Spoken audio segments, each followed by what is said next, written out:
This is From Egmont to Taranaki by me, John Campbell. Chapter 1. Effort. I have been a slow, dull student of our history. Privilege allows that. You think less about history when the present is a safe and comfortable place.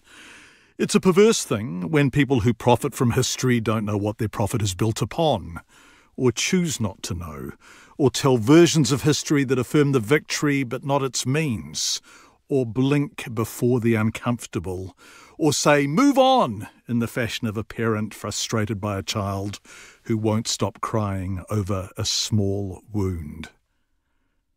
Some of us do know our history, of course. Some of us live with the generational hurt. Some of us know the damage because it was done to us, or our grandparents, or our hapu, or our iwi. Some of us carry the weight in our DNA. But there are those of us who don't know, or who say, "Get over it." Those of us who believe history existed fixed, then ceased to exist, and all that defines us is the present. Those of us who say snowflake while simultaneously being reduced to toddler fury by the words miraka krimi on a block of chocolate, or by a TV weather presenter saying te wai pounamu. I came from that tribe, the people who didn't know, who didn't want to, or who believed they didn't need to. And the older I get, the more I realise what a betrayal that is, of truth, of decency, of respect, of us.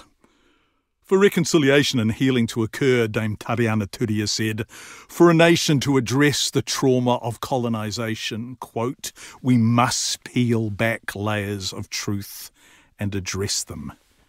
There's a story about journalism that I tell over and over. It's of one of my heroes, Martha Gellhorn, who as an elderly woman wrote, and I quote, "All my reporting life I have thrown small pebbles into a very large pond and have no way of knowing whether any pebble caused the slightest ripple.